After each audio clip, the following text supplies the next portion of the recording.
अस्सलाम वालेकुम। आज के लेसन में हम जो फाइलम पढ़ेंगे उसका नाम है एशेलमिंथेस या नेमाटोडा। ये दो नाम से आता है। SCH साइंस में जब आता है तो शीन की आवाज़ प्रोड्यूस करते हैं, तो एशेलमिंथेस भी कहते हैं और इसका दूसरा नाम फाइलम नेमाटोडा भी है। जिस नाम से भी आ जाए आप इसको अटैम्प्ट करेंगे। तो इसके जनरल कैरेक्टरिस्टिक पहले हम पढ़ते हैं। सबसे पहली बात जो है, ये जो लफ्ज़ है निमेटस, ये निमाटोडा का जो लफ्ज़ है ये निमेटस से निकला हुआ है। ये ग्रीक वर्ड है, यूनानी लफ्ज़ है और इसका मतलब होता है थ्रेड। इन्हें थ्रेड लाइक वर्म्स। ये इसको राउंड वर्म भी कहते हैं और इसकी जो बॉडी है ये लॉन्ग होती है, स्लेंडर होती है और टेपरिंग एट बोथ एंड्स होती है। टेपरिंग एट बोथ एंड्स का मतलब होता है कि इस तरफ से भी इस तरह टेपर होता है, पतला होता है, और इस तरफ से भी। इसको कहते हैं टेपरिंग एट बोथ एंड्स। फिर इसके बाद अगला कैरेक्टर इसकी सिमेट्री है, यानी प्लेन ऑफ डिवीजन। कैसे हम इसको दो बराबर हिस्सों में तकसीम कर सकते हैं, इसको सिमेट्री कहते हैं। तो ये बायलैटरली सिमेट्रिकल है। बायलैटरली सिमेट्रिकल का मतलब होता है कि हम इस जंदार को एक ही मरतबा दो बराबर हिस्सों में तकसीम कर सकते हैं। फॉर एग्ज़ाम्पल ये एक एनिमल है, इसको एक ही मरतबा हम इस तरह दो बराबर हिस्सों में तकसीम कर सकते हैं। इसको कहते हैं बायलैटरल सिमेट्री। दूसरा कैरेक्टर है ट्रिप्लोब्लास्टिक, इसके बॉडी के 3 लेयर होते हैं। और तीसरा कैरेक्टर है सीडोसिलोमेट।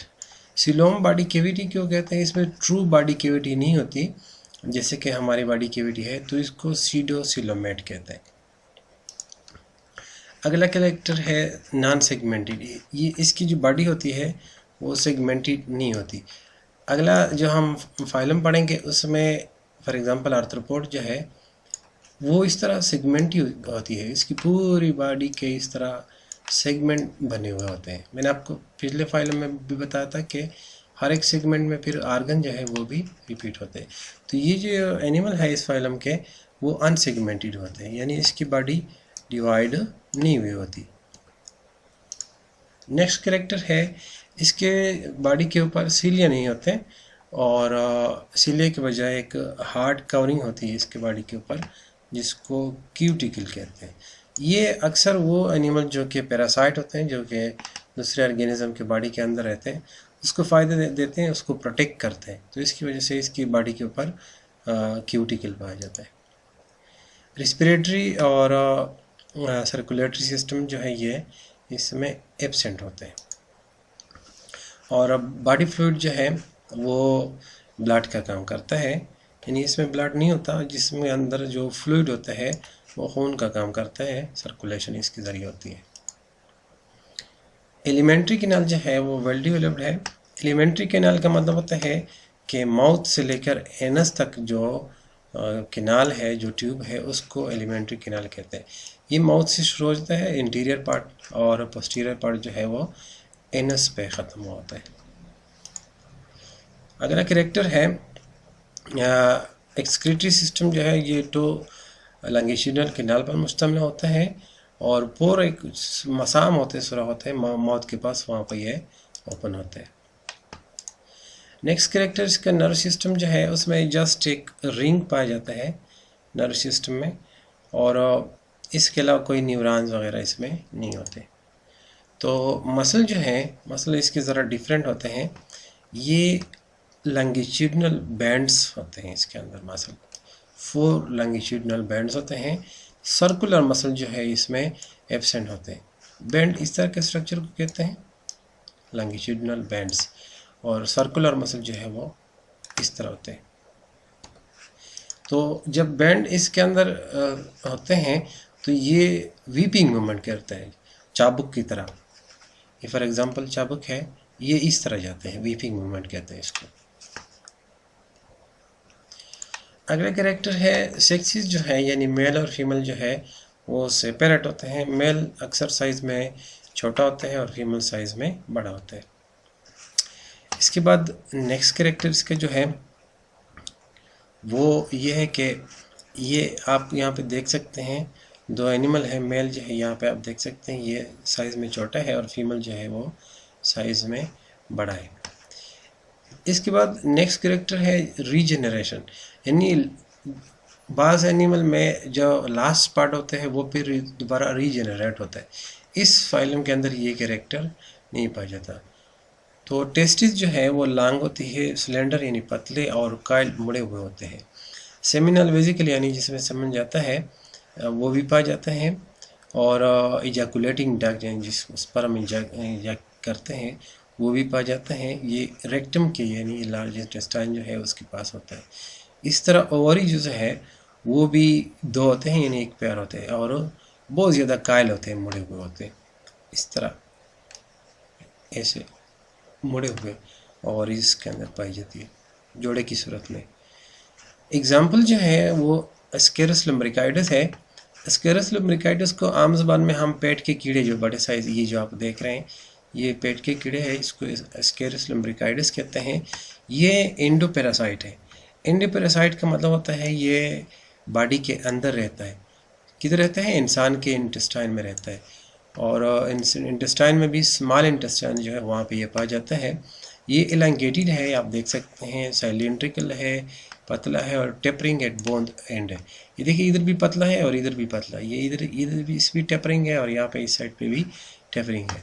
इसमें भी ये एस्केरस लम्ब्रिकाइडस जो है, यानी इसमें भी मेल और फीमेल दोनों जो है वो अलग अलग होते हैं, यानी सेक्सेस इसमें सेपरेट होते हैं।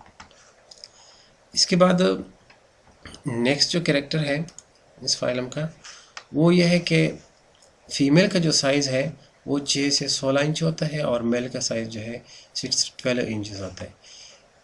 अगली इंपॉर्टेंट कैसे पहचान लेंगे कि आप ये जो एनिमल है ये मेल है या फीमेल है? ये देख लें, यहाँ पे आपको जो नज़र आ रहा है एनिमल, ये मेल है। इसका जो पोस्टीरियर एंड है मेल का वो कर्व्ड है, यानी पिछला हिस्सा इसका कर्व्ड है, मुड़ा हुआ होता है। जबकि फीमेल का ये अगला हिस्सा है और ये पिछला हिस्सा, ये बिल्कुल स्ट्रेट होता है, शार्प होता है। ये दोनों में फ़र्क होता है कि इसका पिछला हिस्सा जो है मेल का ये कर्व्ड होता है, मुड़ा हुआ होता है। नेक्स्ट कैरेक्टर इसका जो है वो ये है कि इस फाइलम का दूसरा एग्जांपल इंट्रोबियस और मिकुलरिस है।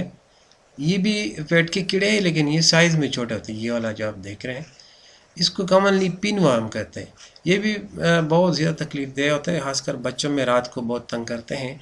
जब बच्चे खेलते हैं तो मिट्टी के अंदर ये एग्स पा जाते हैं सॉइल में, और ये मुंह के ज़रिए फिर जाते हैं और वहाँ पे एग्स में से ये इसके बच्चे निकलते हैं। ये सीकम कोलोन और अपेंडिक्स में पाए जाते हैं। सीकम कोलोन ये लार्ज इंटेस्टाइन के हिस्से होते हैं। तो इससे मसला क्या होता है, इससे एक तो इचिंग होती है, ख़ारिश होती है बच्चों में एनस में रात को, और इन्फ्लेमेशन होती है कोलोन की भी और अपेंडिक्स की, वहाँ पे उसमें स्वेलिंग आ जाती है।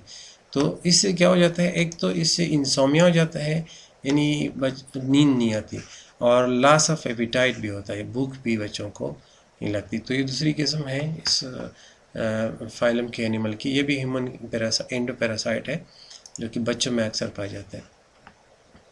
फिर इसके बाद ये जो इस फाइलम की जो एनिमल है इसका इकोनॉमिक इम्पॉर्टेंस क्या है?